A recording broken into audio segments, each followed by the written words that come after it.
So we're all quite familiar with the big tech products and apps that we use every day. But looking at those founders' initial ideas, it's a miracle that they ever got investors to believe in them. So today we'll see how 5 digital products that we use every day actually started off, beginning with Twitter.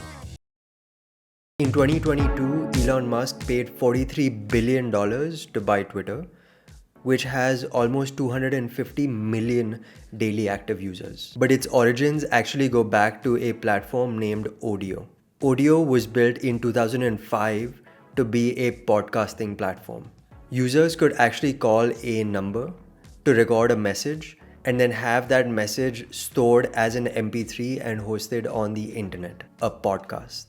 But then in the fall of 2015, Apple announced that iTunes would support podcasts across all 200 million iPods that were already being used by users every day. This essentially made audio irrelevant. So the entire company started looking for alternative products that they could launch before the funding dried out. They hosted internal hackathons and contests competing between different product ideas to see which would win and which would be the best product idea to go forward. One of Odeo's star employees, Jack Dorsey, had actually been thinking of a product that was completely different and revolved around users' status updates. In 2006, Odeo launched Twttr, TWTTR, a service where users could text their status updates to a phone number and then have that status broadcast to all of their friends. This new service was eventually spun off into a completely different company, and Twitter went on to gain a lot of traction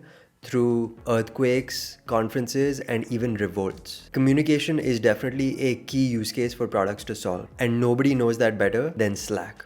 Today, Slack has more than 20 million daily active users, and it was acquired by Salesforce in 2021 for almost $28 billion.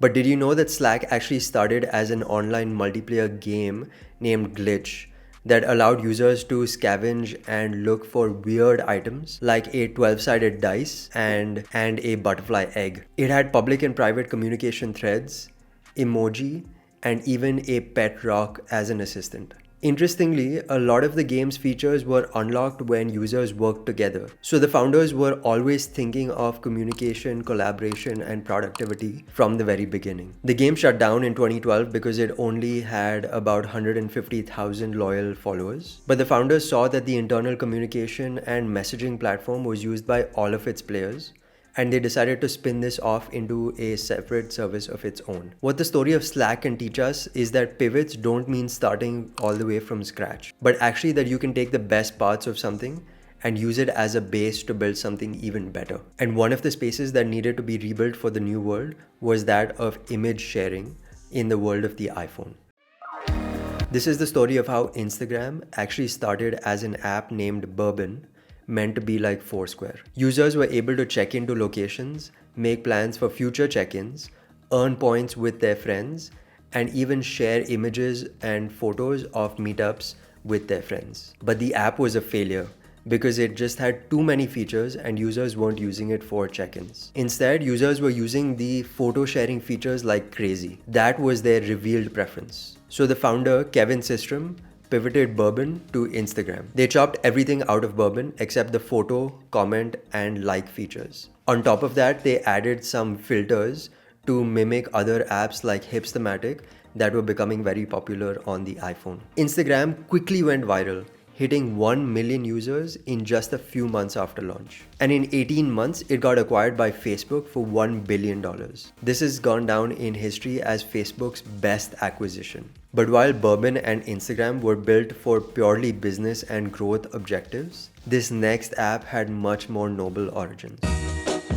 Before Groupon, in 2007, Andrew Mason launched The Point to revolutionize and make online fundraising much more convenient. The thinking was that the fundraisers would set a minimum threshold or a tipping point of money or signatures. If the minimum was not met, the fundraise would not go ahead.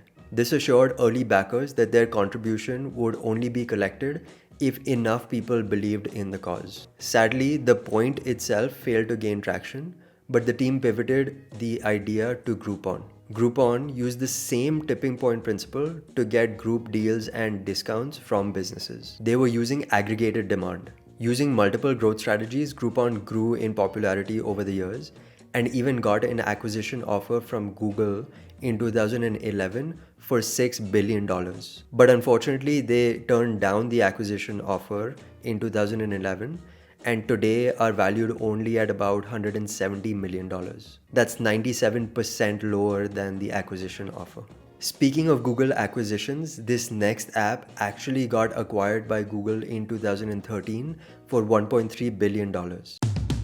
Waze is known for its crowdsourced traffic alerts like road closures, accidents, and even police sightings. But the app was originally started by 3 Israeli entrepreneurs who wanted to create a free digital mapping database of Israel in the Hebrew language. But over time, they realized that the crowdsourcing of information was a secret weapon that they could use for a much bigger mapping app.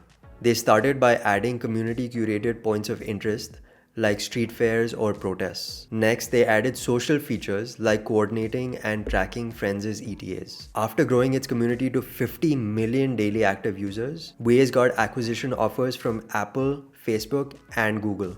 Today, there are over 140 million Wazers who are helping each other commute better. If you're a founder, product manager, or builder of any kind, these stories should highlight something very important for you. Don't get stuck on your initial vision, but be open to changing directions based on feedback from your customers and team. Isaac Newton's quote rings true here. If I have seen further than others, it is by standing upon the shoulders of giants. Take the best parts, cut the meh parts, and just keep building. If you like stories like this, here's the story of how Airbnb started by advertising air mattresses on Craigslist, selling cereal boxes, and eventually went on to disrupt the entire hotel industry. They used a simple strategy of disruptive innovation.